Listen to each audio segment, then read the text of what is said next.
Meskipun Indonesia sudah merdeka dari penjajahan sejak 77 tahun yang lalu, namun negeri kita masih belum terlepas dari praktek-praktek diskriminasi yang sebenarnya adalah penjajahan yang dilakukan sesama anak negeri.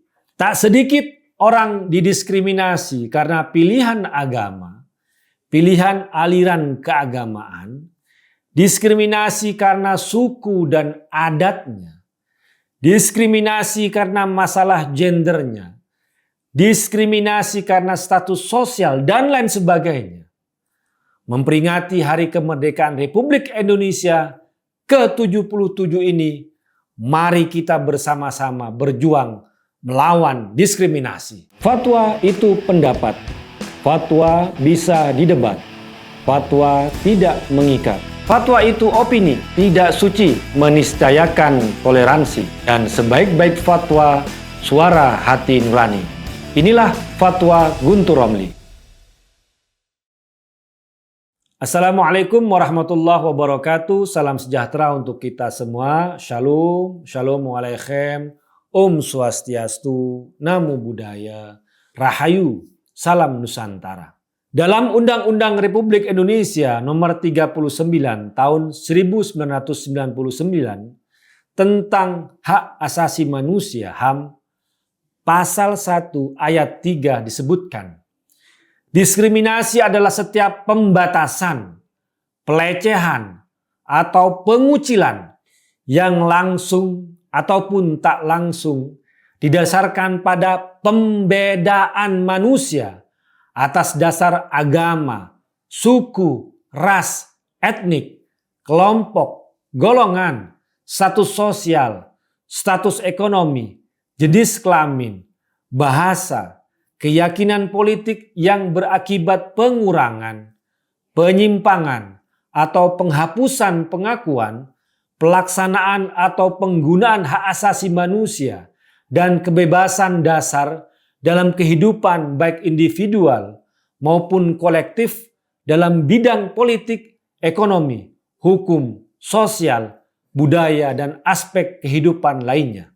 Menurut hemat saya, akar diskriminasi adalah menolak perbedaan dan melakukan pembedaan, pengucilan, pembatasan, dan pelecehan kepada kelompok-kelompok yang berbeda dengan menyebut dan tuduhan sesat, kafir, menyimpang pada kelompok agama dan aliran keagamaan yang sebenarnya berbeda, dengan merendahkan satu golongan etnik, politik, sosial, dan ekonomi tertentu, dan melakukan diskriminasi yang berbasis gender. Diskriminasi merupakan penyangkalan dan penolakan terhadap perbedaan.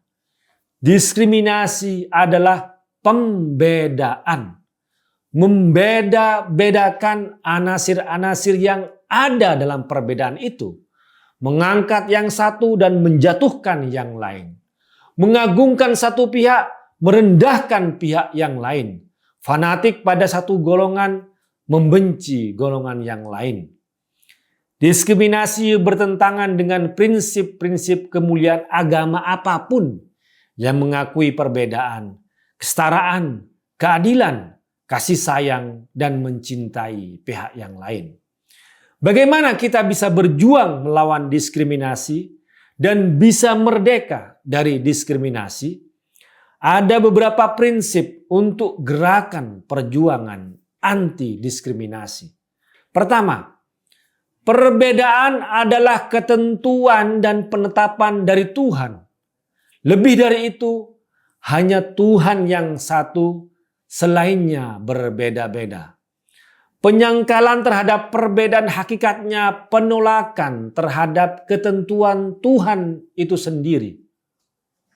Menerima perbedaan secara aktif sebenarnya konsekuensi keimanan pada keesaan Tuhan.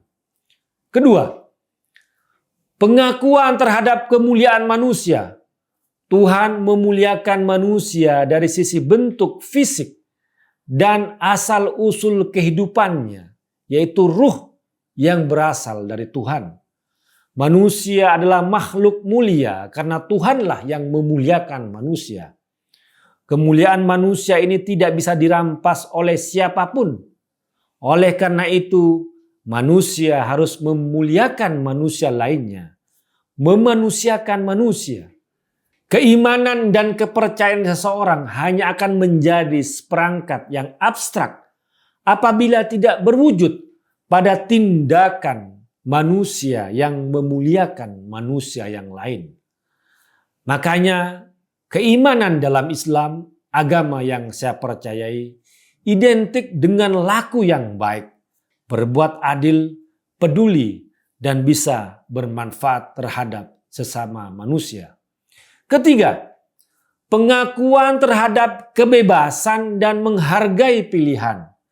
Menerima perbedaan berarti menerima kebebasan orang lain untuk memilih berbeda.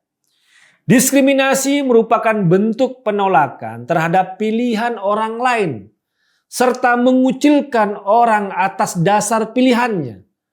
Kebebasan adalah ketetapan dari Tuhan.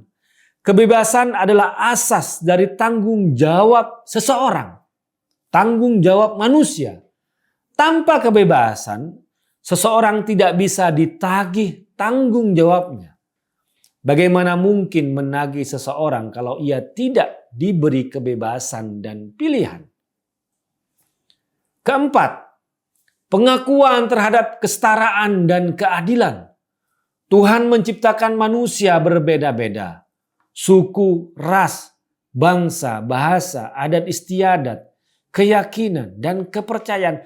Namun tujuannya bukan untuk merendahkan satu pihak, tapi untuk saling kenal mengenal, ta'aruf.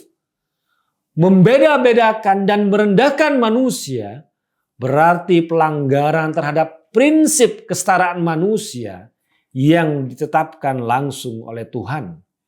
Kesetaraan antara penganut-penganut agama dan kepercayaan.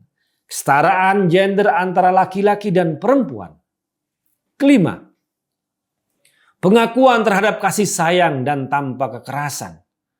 Saya meyakini Islam adalah ajaran untuk mengasihi, bukan untuk membenci. Tuhan mewajibkan atas dirinya kasih sayang dan menetapkan kasih sayang sebagai ajaran Rasulnya Muhammad SAW. Berkata dan bersikap yang lembut, menjauhi kekasaran merupakan juga metode dakwah dari Islam.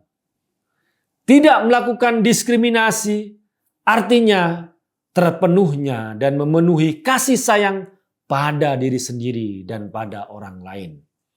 Keenam, prinsip kepedulian, keberpihakan, dan keterlibatan dalam perjuangan, dalam istilah klasik disebut jihad. Jihad adalah perjuangan, bukan terorisme. Jihad di sini menggabungkan antara ide dan kerja praksis, antara pikiran dan perbuatan. Saat melihat ketidakadilan dan kesewenang-wenangan, setiap orang terpanggil untuk berbuat dan mengubah. Keberpihakan sudah jelas, yakni pada kelompok dan golongan yang dibeda-bedakan, yang didiskriminasi. Keberpihakan pada mereka yang ditimpa kesewenang-wenangan. Dirgahayu Republik Indonesia ke-77 Merdeka! Wassalamualaikum warahmatullahi wabarakatuh. Fatwa itu pendapat. Fatwa bisa didebat. Fatwa tidak mengikat. Fatwa itu opini, tidak suci, meniscayakan toleransi. Dan sebaik-baik fatwa, suara hati nurani. Inilah Fatwa Guntur Romli.